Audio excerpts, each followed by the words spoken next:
महाराष्ट्र राज्य में विधानसभा चुनाव की घोषणा के साथ ही राजनीतिक घटनाक्रम तेज हो गया है। तमाम नेताओं की ओर से बैठकों का दौर भी जारी है। ऐसे में महाविकास आघाड़ी के नेताओं के बीच सीट आवंटन को लेकर चर्चा चल रही है। तो वहीं उधर महायुति गठबंधन में भारतीय जनता पार्टी ने 99 उम्मीदवारों की पहली सूची की घोषणा कर दी है।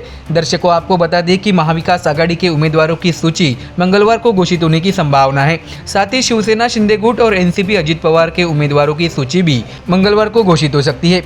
ऐसे में महाराष्ट्र की राजनीति में सत्ता पक्ष और विपक्ष के बीच आरोप प्रत्यारोप लगाए जा रहे हैं। आपको ये भी जानकारी दें कि मनसे अध्यक्ष राज ठाकरे ने भी सोमवार को 2 उम्मीदवारों के नाम की घोषणा की। साथ ही मनसे उम्मीदवारों की सूची भी मंगलवार को घोषित होने की संभावना है। इस बीच विधानसभा चुनाव के लिए आवेदन प्रक्रिया आज ही से शुरू हो चुकी है। इससे महाराष्ट्र की राजनीति गरमाने के आसार है। ऐसे में दर्शकों, हमारा ध्यान राज्य के सभी मामलों के साथ साथ राजनीतिक मामलों पर भी है। आपको बता दें कि महायुति गठबंधन में सिटिंग गेटिंग के फॉर्मूले के तहत अब दौंड की सीट भारतीय जनता पार्टी के खाते में जाने से बगावत की आशंका है। अजित पवार के समर्थक माने जाने वाले रमेश थोरात के एनसीपी शरद पवार की पार्टी में शामिल होने की पूरी संभावना है। दरअसल आपको ये भी जानकारी दें कि बीजेपी ने मौजूदा विधायक राहुल कुल को फिर से टिकट दे दिया है। ऐसे में थोरात बिगुल फूंकने की तैयारी कर रहे हैं। उन्होंने हाल ही में बारामती से सांसद सुप्रिया सुले से मुलाकात की है। दौंड के पूर्व विधायक रमेश थोरात ने सुले से मुलाकात की और उनसे चर्चा की। ऐसे में बंद कमरे में चर्चा के बाद थोरात बारामती से दौंड के लिए रवाना हो सकते हैं। संभावना है कि वह जल्द ही शरद पवार की पार्टी में शामिल होंगे। आपको बता दें कि विधायक राहुल कुल 2014 से दौंड से विधायक है।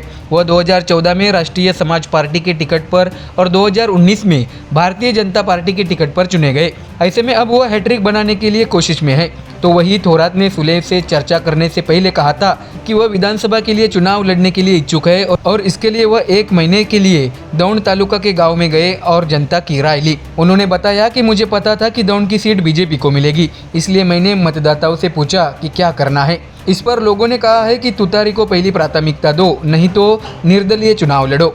इसके मुताबिक थोरात ने बताया कि मैं सुप्रिया सुले से पहले मिल चुका हूँ। मैं आज उनसे मुलाकात के लिए आया हूँ, लेकिन अभी तक कोई निर्णय नहीं हुआ है। तो वही थोरात ने कहा है कि उम्मीद है कि आज या कल फैसला हो ही जाएगा।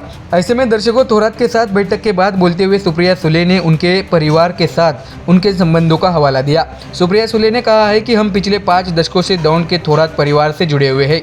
तो वही उन्होंने आगे ये भी बताया कि इससे कोई फर्क नहीं पड़ता कि कोई राजनीति में कहा है, पारिवारिक रिश्ते सुरक्षित रहने चाहिए। ऐसे में दर्शकों, जानना ये जरूरी है कि क्या आने वाले विधानसभा चुनाव से पहले क्या अजित पवार को झटका देने का जो सिलसिला शरद पवार की पार्टी की ओर से जारी है। ऐसे में क्या शरद पवार चुनाव से पहले अजित पवार को जो राजनीतिक झटका देने का सिलसिला जारी रखे है, इसमें एक और बढ़ोतरी हुई है। ऐसे में देखना होगा कि क्या आने वाले दिनों में थोरात एनसीपी अजित पवार का साथ छोड़ते हैं और क्या दौंड सीट से वो बीजेपी को झटका देने में सफल होते हैं। ये तो आने वाले विधानसभा चुनाव के बाद स्पष्ट हो ही जाएगा। Bureau report, MDR news.